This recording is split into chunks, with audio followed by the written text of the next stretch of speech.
Clic-clac. Bom, gente, voltando aqui, agora a gente vai examinar os nossos incisos do artigo 5º numa sequência, legal? Vamos olhar para os vários dispositivos e vou começar pelo inciso 1º. Nós temos aqui o chamado princípio da igualdade, ou isonomia, trazendo para a gente que homens e mulheres são iguais em direitos e obrigações nos termos desta Constituição. E o ponto importante para tratar aqui do princípio da isonomia, ou princípio da igualdade, primeiro, princípio da igualdade, ou também chamado de princípio da isonomia, é simplesmente avaliar nesse cenário, e quando tratando da isonomia, da igualdade, esse princípio ele vai ter duas vertentes, né? É importante lembrarmos da igualdade formal e da igualdade material, que também pode ser chamada de igualdade real, igualdade substancial. E a diferença é muito tranquila. É lembrar que a igualdade formal é a igualdade perante a lei, né? É aquela igualdade que se revela justamente na garantia das várias liberdades, direitos, proteções. Por exemplo, eu tenho liberdade de credo religioso. Você também. Nós gozamos dessas liberdades de maneira igual.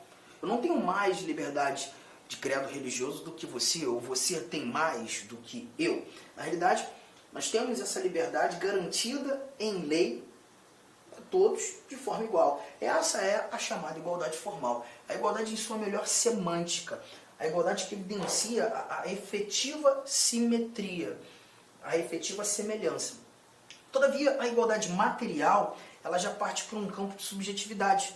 Porque na igualdade material, nós vamos precisar dar um tratamento diferenciado para um determinado indivíduo, para que esse indivíduo alcance, para que tenhamos, né, não um indivíduo, mas para que nós alcancemos um resultado de justiça social.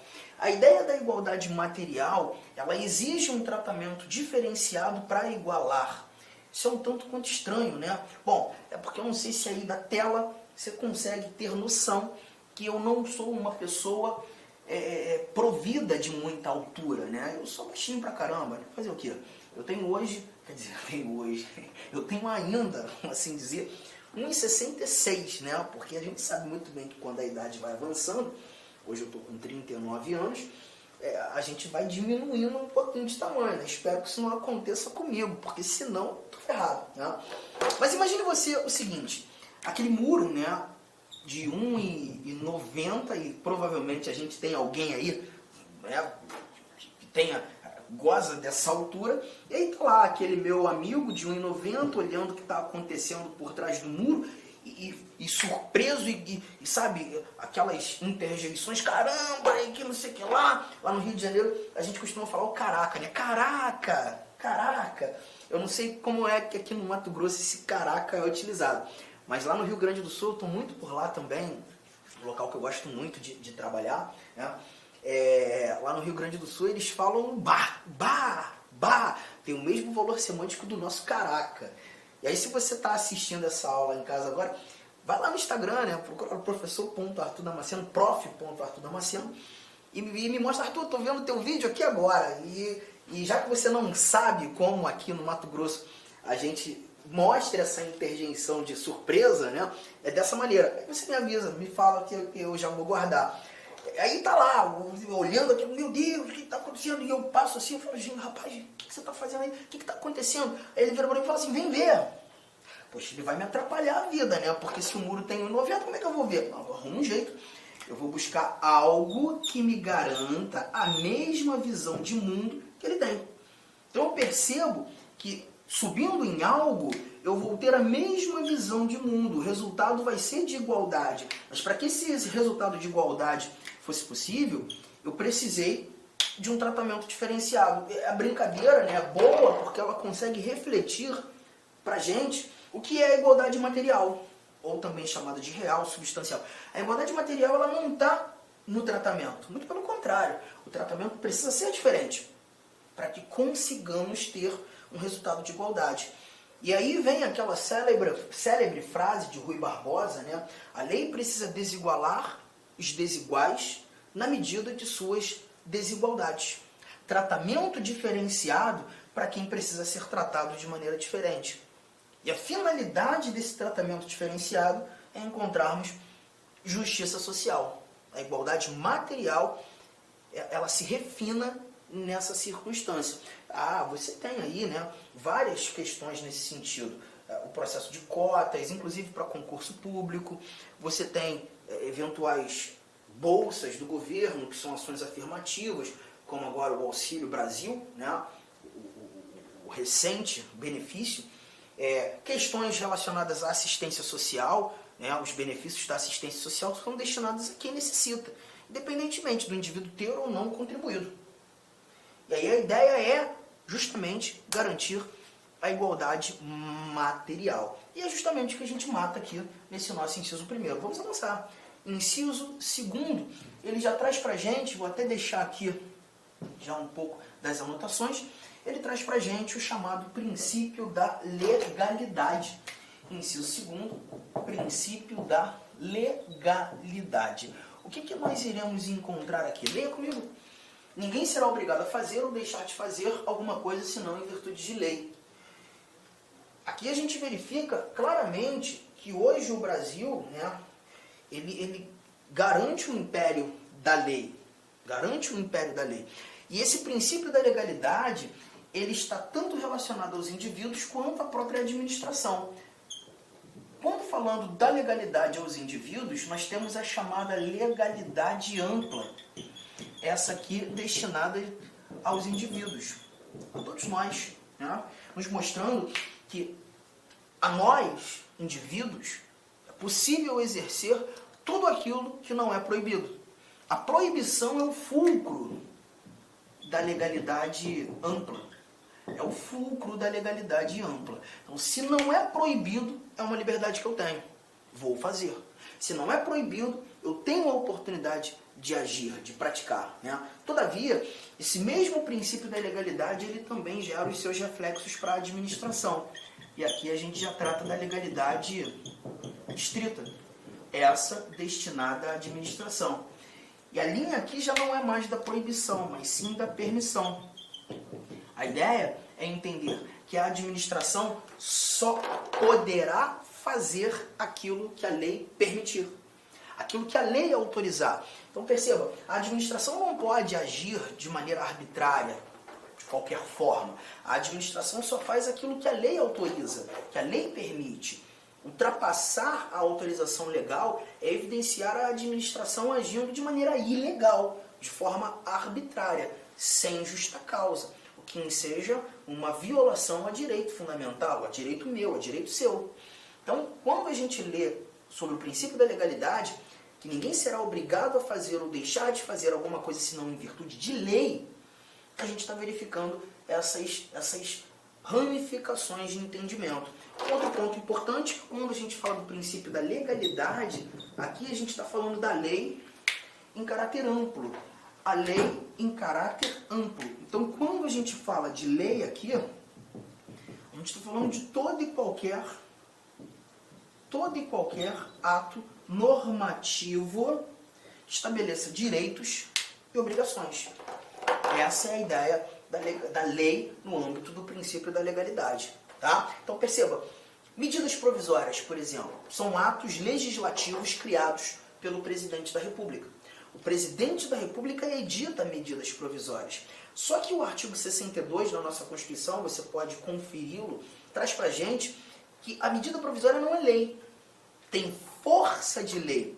Quando o presidente edita uma medida provisória, ele precisa remeter essa medida provisória ao Congresso Nacional, e o Congresso Nacional vai deliberar no intuito de transformar essa medida em lei.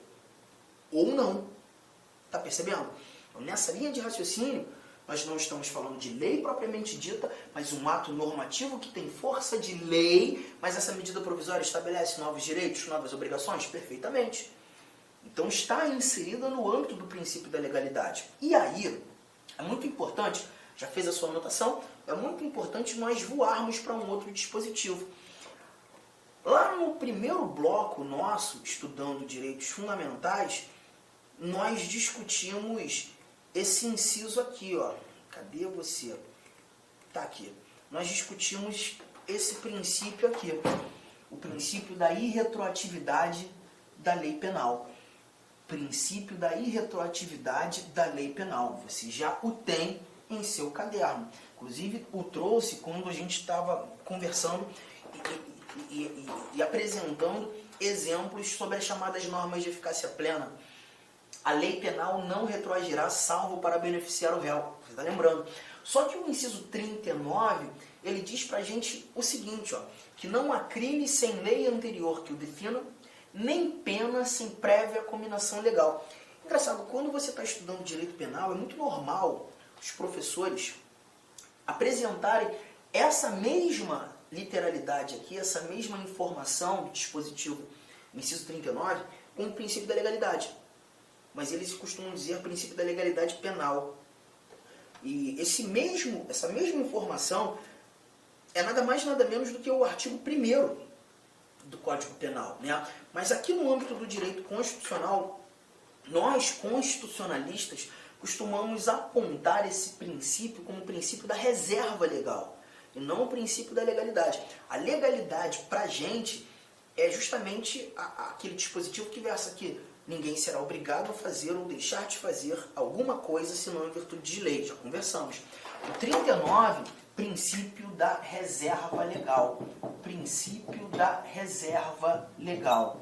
E por que chamar de princípio da reserva legal? Porque aqui a gente percebe que não há crime sem lei anterior que o defina, nem pena sem prévia anotação em lei.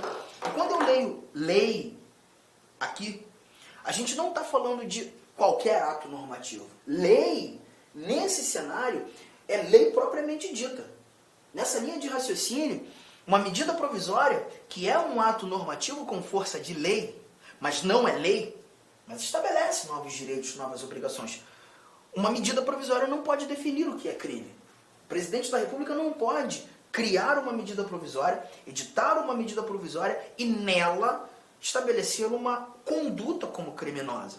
Porque para tratar de crime, para determinar conduta como criminosa, ou até mesmo discutir sobre pena, isso só pode ser previsto em lei propriamente dita. Ou seja, esse assunto, tratar de crime, ou de cominação legal para definição de pena, isso só pode ser previsto em lei propriamente dita. Um assunto foi reservado para ser trabalhado em lei propriamente dita. A lei aqui não tem caráter amplo. A gente não está falando de todo e qualquer ato normativo. A gente está falando de ato, lei propriamente dita, que precisa discutir esse assunto. Você está percebendo a diferença entre o princípio da legalidade e o princípio da reserva legal? É nessa linha de raciocínio. Quando tratando, de novo, lá do nosso inciso 2º, deixa eu voltar aqui, o nosso inciso 2º, está na tua tela. Ninguém será obrigado a fazer ou deixar de fazer alguma coisa senão em virtude de lei. Lei aqui em sentido amplo. Todo e qualquer ato normativo. Mas quando o Constituinte definiu o princípio da reserva legal, e não há crime sem lei anterior que defina, nem pena sem prévia anotação nessa mesma lei, é lei propriamente dita. A lei em sentido estrito. Tudo bem? Tranquilo? Então vamos avançar. Aqui algumas leituras simples que a gente faz. Inciso 3º, trazendo para a gente a vedação à tortura. A vedação à tortura. Ninguém será submetido à tortura, nem a tratamento desumano, degradante, não há exceção. Não há exceção. Então, nesse caso, nós verificaremos a tortura como um ato vedado. E nessa linha de raciocínio, inclusive, interessante nós lembrarmos de uma súmula, né? A súmula vinculante 11 do Supremo Tribunal Federal. A redação da súmula vinculante 11, ela diz que o uso de algemas, por exemplo, né, tem caráter extremamente excepcional, quando a integridade física do indivíduo ou daqueles que ali efetuam a prisão, ou até mesmo uma possibilidade iminente de fuga, né, é deflagrada. Aí a utilização de algemas, porque se porventura a utilização das algemas ocorrer de maneira arbitrária, sem nenhum tipo de justa causa, pelo simples fato de querer algemar, isso a gente deve entender como um tratamento degradante, tratamento desumano, até mesmo a ideia de tortura. Né? Então, é vedado, e a súmula vinculante ela vem justamente para alinhavar essa recomendação. Show! Inciso 4, é livre a manifestação do pensamento, sendo vedado o anonimato. Aqui a gente tem a genuína garantia da liberdade de expressão, só que é importante lembrar que essa liberdade de expressão, ela não abraça, né, falas, ela não suporta falas que ensejam condutas criminosas. Por exemplo, eu não posso manifestar o meu pensamento e incitar o racismo, a injúria racial. A liberdade de expressão, ela tem os seus limites semânticos de razoabilidade. Né? E que eu faça ou exerça essa minha manifestação de pensamento, essa minha liberdade de expressão, nunca de maneira anônima. Porque a ideia do anonimato não nos permitiria uma responsabilização daquele que proferiu palavras. Inicialmente eu quero pedir licença aos seus estudos, pois interrompi, mas esse vídeo é um vídeo demonstrativo do nosso curso completo, ponto a ponto, 100% focado no concurso de Astolfo Dutra do município para o cargo especificamente de guarda municipal, tá certo? Cara, vem estudar com a gente. Essa aula é uma aula demonstrativa, nós colocamos aí apenas 150 vídeos, nós temos muito mais vídeos, eu tenho certeza, mas certeza absoluta, se você cumprir a nossa metodologia, o nosso Personal Coach, aqui na Lá Concurso você vai ter uma metodologia chamada Personal Coach. Personal significa pessoal e coach significa treinador. É o estudo em regime de metas. Isso é só aqui na Lá Concursos e eu tenho certeza que você ficará super satisfeito.